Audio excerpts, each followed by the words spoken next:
Bienvenue sur Top Invest, la chaîne des tops d'investissement. Ici, on parle essentiellement d'entreprises de qualité. Le top 5 des entreprises de qualité dans le secteur de la consommation défensive ici. Donc, c'est le secteur qui performe le mieux généralement en période de crise ou de récession parce que la majeure partie des entreprises qui la composent ont un pricing power et généralement, ils vendent des produits indispensables même en période de crise. Donc ici, tout ceci représente uniquement mon point de vue et non un conseil d'investissement. Donc, toutes les entreprises ici ont été sélectionnées sur un critère particulier, la qualité. D'accord? Donc, maintenant, s'il y en a certaines qui sont sous-évaluées ou pas? On verra ça ici. On va essayer de faire une évaluation également rapide de toutes ces entreprises-là.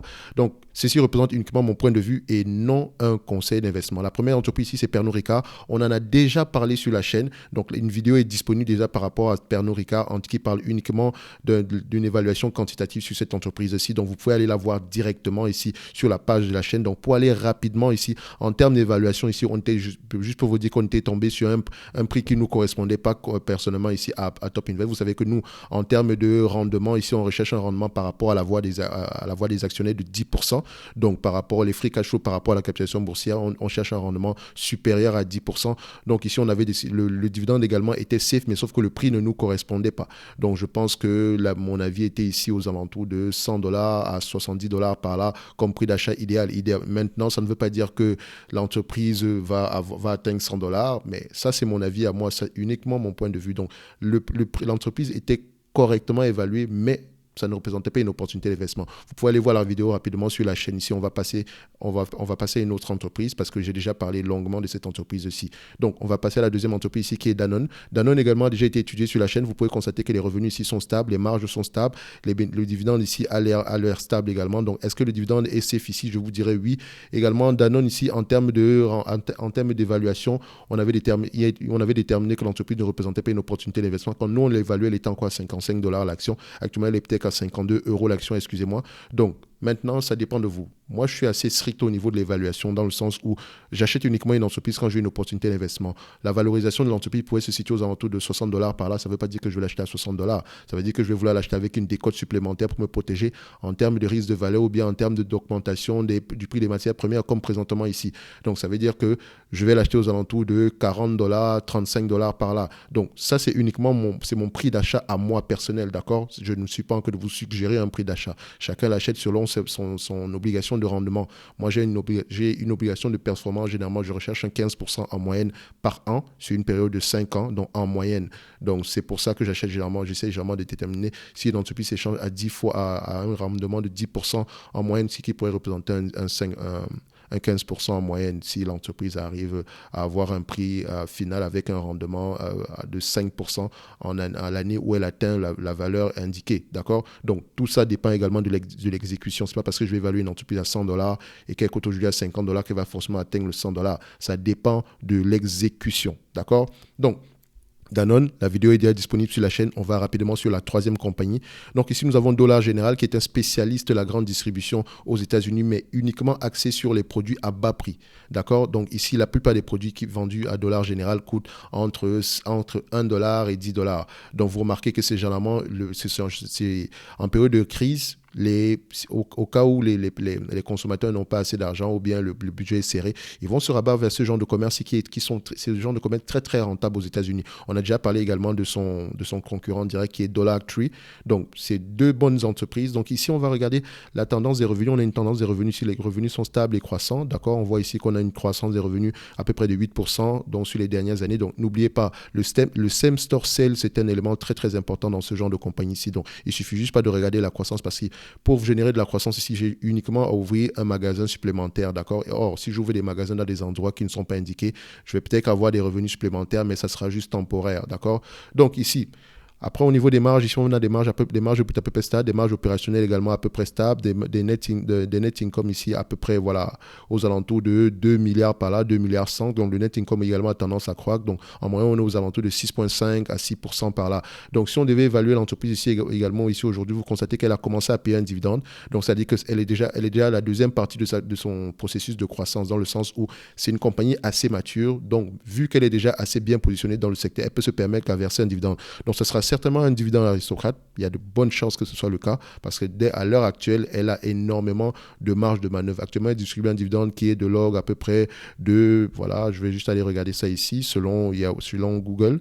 Donc, Google Finance, à peu près de 0,95%. C'est rien du tout, d'accord? Mais prenez l'exemple que si elle vous distribue la totalité de ses free cash flow ici, qui sont aux alentours de 2,1%, c'est ce qui nous intéresse généralement, les free cash flow, parce que ça veut les free cash flow qu'on paye le dividende, d'accord? On peut voir ici nos rendements espérés ici.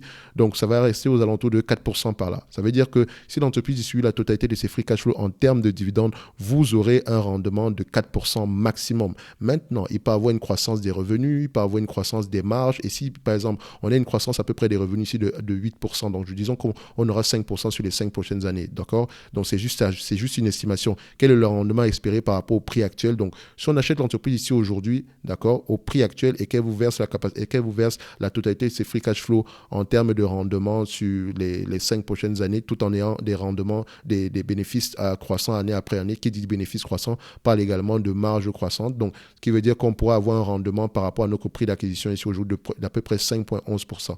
Est-ce que ça veut dire que l'entreprise est sous-évaluée ou surévaluée? Je vous dirais qu'on est plutôt sur la borne supérieure. C'est une entreprise qui est très rarement sous-évaluée, d'accord? Donc, à la fin de la journée, si vous arrivez à l'avoir au bon prix, c'est tant mieux pour vous. Dans tous les cas de figure, le prix actuel, est-ce qu'il est mauvais? Je vous dirais qu'il n'est pas mauvais, mais il ne sous-entend pas une capacité de croissance. Parce que ce qui nous intéresse, c'est non seulement le dividende, d'accord, ainsi que la performance boursière. Donc ici, on pourrait ne pas avoir la performance boursière, mais avoir le dividende. Mais est-ce que ça nous correspond? Je vous dirais que non. Donc ici, ça reste une très très belle entreprise. Vous pouvez constater ici que les marges sont à peu près solides et stables, ce qui nous permet de faire des prévisions à peu près, voilà, plus ou moins certaines. D'accord? Donc en tout cas, avec une probabilité de succès plus élevée. D'accord? Donc, ça sera ici pour notre troisième entreprise qui est une excellente entreprise dans le secteur de la distribution. D'accord? Donc, maintenant, on va parler de Anheuser-Busch InBev qui vend des produits alcoolisés, donc une entreprise également dont on a parlé sur la chaîne. Et pour vous dire ça rapidement, c'est une entreprise qui est sous-évaluée en date d'aujourd'hui. Et elle est également éligible au PEA. Donc c'est une entreprise qui est cotée présentement à Bruxelles. Donc c'est une compagnie européenne également. Donc allez-y regarder les rapports financiers de cette compagnie. C'est une très, très belle entreprise, d'accord? Donc ici, sa capacité de free cash flow, on prend ici, l'entreprise a à peu près une possibilité de verser à peu près des free cash flow aux alentours de, voilà, 9 milliards 500 par là. Donc on va juste se dire 9 milliards ici. Donc juste pour vous donner un exemple, si elle vous donne la totalité des free cash flow ici en termes de dividendes par rapport à la capitalisation boursière actuelle, attention, ça ne prend pas en considération la dette, parce qu'également elle a de la dette ici, mais elle a la capacité de rembourser cette dette-là. Ça vous donne à peu près un rendement de 10,55%. Exactement, c'est exactement ça qu'on cherche. Une entreprise qui a un rendement par rapport au prix, par rapport au free cash flow en date d'aujourd'hui de 10,55%. Elle paye un dividende à peu près de 0,71%. Mais ce dividende-là a été réduit pour les bonnes raisons. Avant, elle payait un dividende à peu près maximum. Elle a payé $4 aux alentours de 2017, mais elle a réduit ce dividende-là année après année parce qu'il faut absolument rembourser la dette. Donc, elle a une énorme dette ici. C'est le premier mondial en termes, c'est la première entreprise brassicole au monde, d'accord? Donc, elle est connue pour elle a des marques comme, voilà, Corona, des choses comme ça. Donc, on va juste regarder ici quelles sont les marques qu'elle possède. Donc, juste pour faire rapidement. Alors, on va mettre ça ici. Anheuser-Busch InBev. On va me demander de mettre quoi? Sans doute, on va me demander de mettre également mon âge. Alors, on va faire ça ici. Voilà. Donc, quelles sont les marques ici? On aurait pu faire simple. Hein. Donc, on va juste aller ici au niveau d'image. Voilà. OK. Donc, voilà la plupart des marques que vous pouvez retrouver dans Anheuser-Busch InBev. Donc, vous pouvez retrouver ici...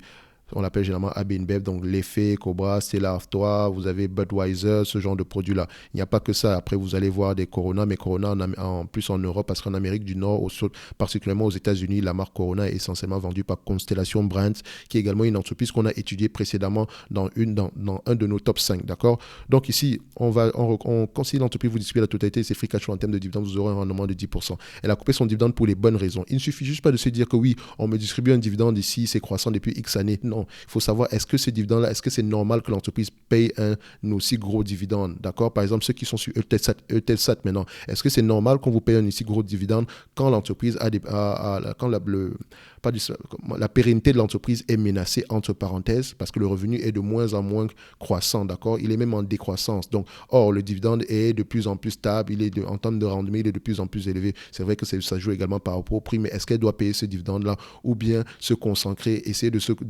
de se transformer en date d'aujourd'hui afin de pouvoir redémarrer la croissance. Donc ça, c'est l'exemple de Telsat, par exemple. Il suffit juste pas de prendre le dividende. Je pense qu'il y a quelqu'un qui m'a donné l'exemple d'une entreprise qu'on appelle Enagaz. Donc, c'est une entreprise à peu près, c'est une entreprise, je pense que c'est une entreprise espagnole, d'accord? Donc, Enagaz ici, on va juste prendre le ticker symbole qui est ENG, d'accord? Je vais juste aller ici sur, voilà, on va aller sur mon Insta. Je vais vous montrer à peu près le genre de choses que vous devez fuir quand vous regardez un dividende.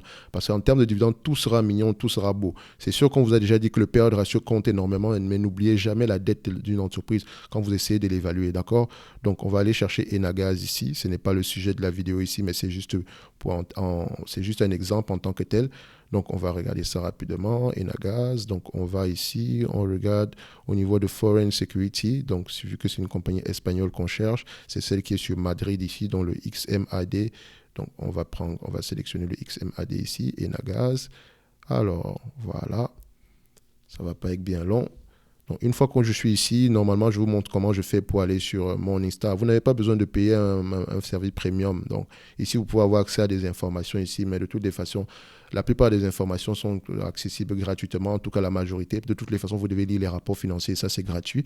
Donc ici, vous constatez que Enagaz ici paye un dividende de plus en plus croissant année après année. Pourtant, son revenu est de moins en moins élevé. 1,180 milliard à 900 millions ici, il est de moins en moins élevé. Or, le dividende est de plus en plus croissant. Donc quand on regarde ici le niveau d'endettement de l'entreprise, ici juste pour vérifier si elle a un niveau de dette, elle a près de 4 milliards de dettes. D'accord? Vous avez près de 4 milliards de dettes, mais vous payez chaque année au moins aux alentours de, voilà, quand on constate ici le dividende, voilà, on a près de 400 millions par là.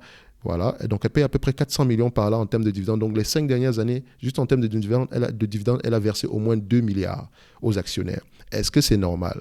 Vous allez vous dire que oui, mais à la fin de la journée, ça nous permet d'avoir un rendement élevé, c'est vrai. Le rendement est très élevé, 8% en moyenne. Mais c'est tout à fait normal que, voilà, vous constatez que vous avez, ceux qui sont investis dans cette entreprise, vous avez encore la chance que le prix de l'action est stable. Si vous avez cette entreprise en portefeuille, mettez-la, sortez rapidement, ou bien sachez que vous êtes en train de spéculer présentement. Parce que Enagaz n'a clairement pas les moyens de continuer à payer ce dividende-là dans le futur, parce qu'elle a présentement une dette qui est assez élevée à mon goût, même pas à mon goût, vous pouvez aller constater de vous-même. Donc, évitez ce genre d'entreprise. Le dividende, c'est l'arbre qui cache la forêt, d'accord? Si on prend ici Enagaz et qu'on se donne, vu qu'elle vous distribue la totalité des dividendes, ça vous donne un rendement de 8%. C'est très beau. Mais si vous mettez présentement la dette, donc ça va vous donner à peu près un rendement sur une valeur d'entreprise à peu près de 10 milliards. Donc, si on prend maintenant la valeur d'entreprise divisée par le free cash flow ici, ça vous donne à peu près un rendement de 4%. Donc, on se dira que Enagaz ne représente pas une opportunité d'investissement.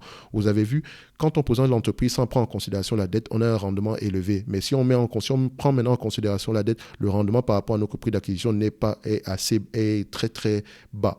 Mais si l'entreprise rembourse cette dette-là dans les années à venir, ce rendement aura tendance à croître. Donc, il faut voir ce genre d'informations de différentes manières. Donc, ce n'est pas le sujet Enagaz ici, c'est juste un exemple parmi tant d'autres. Donc, pour le Anheuser-Busch InBev ici, c'est la même chose. Si vous prenez en considération la dette également, ici, vous allez voir que le rendement est très, très élevé. Par exemple, on a une dette ici aux alentours de, je vais juste faire ceci, on a 85 milliards au niveau de la dette ici, d'accord? Donc, si on prend la dette de 85 milliards ici et que je vais diviser par la capitalisation boursière en date d'aujourd'hui, donc on a 5 milliards pour la dette, on a 85 milliards pour la dette. Donc, si on fait 9 divisé par donc 85, ça fait 170 milliards. Donc 85 milliards de capitalisation boursière plus 85 milliards de la dette, pour la dette, ça donne ici à peu près 170 milliards. Donc 170 milliards ici, donc 9 divisé par 170 milliards, ça nous donne un rendement de 5,29%.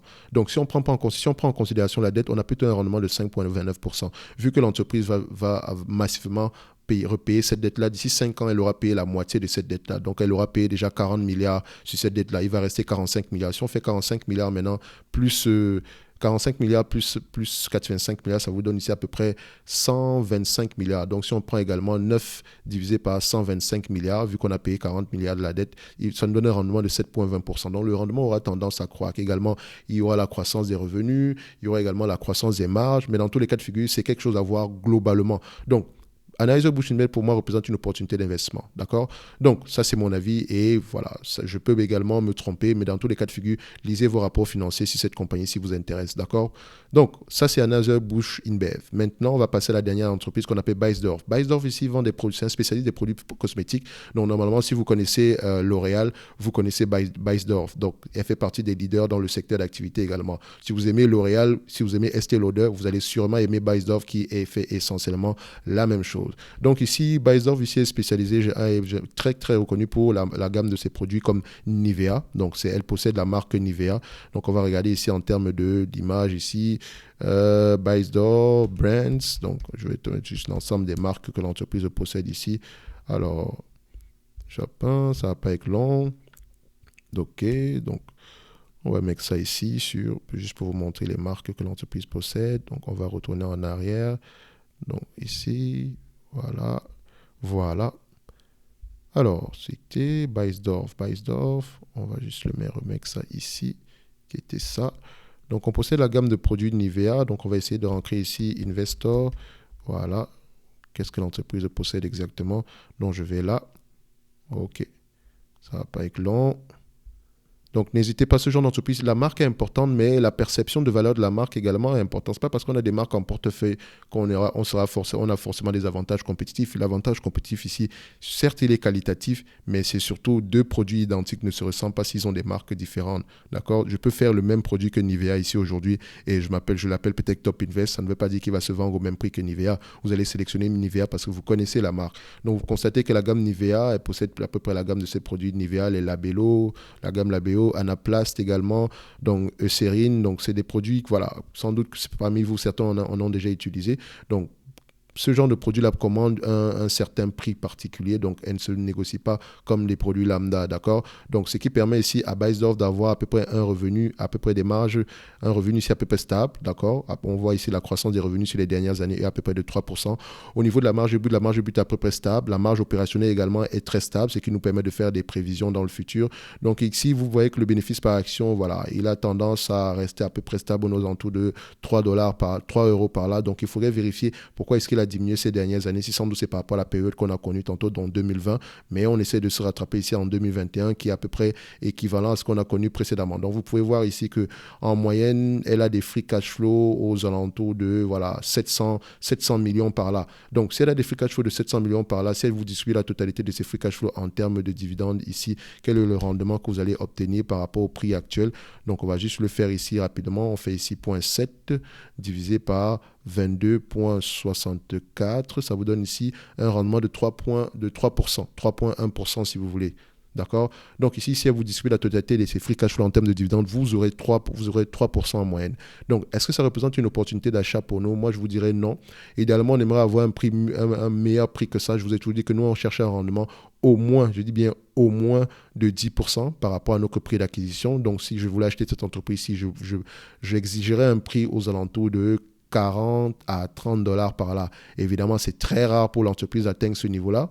Ça fait plusieurs années qu'elle est cotée en bourse. La dernière fois qu'elle s'est échangée aux alentours de 30 dollars, c'était en 2005. Et encore, elle n'avait pas les mêmes revenus qu'aujourd'hui. Donc, c'est très rare d'acheter ce genre d'entreprise à bon prix. Vous pouvez constater que, dépendamment des crises ici, elle a tendance à bien se comporter. Regardez, en 2007-2008, ici, voilà, elle a baissé de 35%. Si on se dit qu'OK, on pourrait baisser du même pourcentage ici par rapport au prix actuel. Donc, on va se dire qu'on sera aux alentours de, voilà, 100, on va se faire ça ici, donc 90 ici multiplié par 0,65. D'accord, ça vous donne ici près aux alentours de 60 dollars l'action. Donc, c'est très rare de trouver cette entreprise ici à un bon prix. Donc, ceux qui l'ont acheté actuellement ont un dividende à peu près de 0,78%. Est-ce que c'est un dividende assez élevé? Pour moi, je dirais que non. Et c'est tout à fait normal parce que le prix ici est très, très élevé. Mais elle a la capacité de pouvoir payer ce dividende-là. Elle a la capacité de continuer à générer de la croissance également parce que cette croissance est non seulement par acquisition, mais c'est également une croissance organique. Donc, vous voyez ici que la dernière fois qu'elle a fait des acquisitions, en 2020, on a fait une petite acquisition. En 2019, une acquisition. En 2018, une acquisition. Donc, à la fin de la journée, elle croît également par acquisition. Donc, le dividende ici est tout à fait safe. Vous constatez qu'elle paie 0,71% pour le dividende par là, alors qu'on a un rendement de dividende potentiel de 3% ici. Donc, il y a une assez grosse marge de manœuvre. Le payout ratio est très, très, très, très bas. Donc, Pour cette entreprise ici, on se dira qu'on n'a pas une opportunité d'investissement, mais toutes les entreprises que je vous ai citées ici, que ce soit Beiersdorf, Anheuser-Busch InBev, que ce soit Dollar General, que ce soit Danone, que ce soit à la première entreprise ici qu'on avait sur la liste, ce n'était pas Danone, mais on avait, donnez-moi juste un instant, exactement, on n'avait pas Danone sur la liste ici. Donc voilà, je vais la retrouver directement. Oui, on avait Pernod Ricard, donc la première entreprise qu'on avait sur la liste, c'était Pernod Ricard. Donc toutes ces entreprises sont présentement, voilà, plus ou moins représente plus ou moins des opportunités d'investissement. N'achetez pas tout à n'importe quel prix. Je sais que beaucoup parmi vous disent que, OK, si on achète une entreprise de qualité, on n'a qu'à faire du décès, on n'a pas à s'inquiéter du prix. Oui, mais ça ne se fait pas sur les actions. Sur les actions, on évalue l'entreprise avant de l'acheter. D'accord? Ici, on est là pour maximiser le profit. Si vous voulez faire du DCA, allez le faire sur les ETF. Si vous voulez le faire réellement sur des actions, vous constaterez à long terme que ce n'est pas bénéfique pour vous. Dans tous les cas de figure, à long terme, vous préférez soit changer de stratégie en date d'aujourd'hui ou bien vous entêtez et vous faites la même chose pendant des années et vous allez découvrir qu'à l'heure de la retraite, techniquement, vous aurez pris la mauvaise décision possible. Donc ici, il faut évaluer l'entreprise avant de l'acheter. On fait uniquement du DCA sur les ETF. Je le dis toujours, beaucoup peuvent penser que j'ai un problème avec le DCA, mais non. Sur les actions, on les évalue avant de les acheter. D'accord? Donc, ce sont de belles entreprises que je vous ai présentées ici aujourd'hui. Dans tous les cas de figure, faites vos propres recherches et on se donne rendez-vous sur la prochaine vidéo. Merci.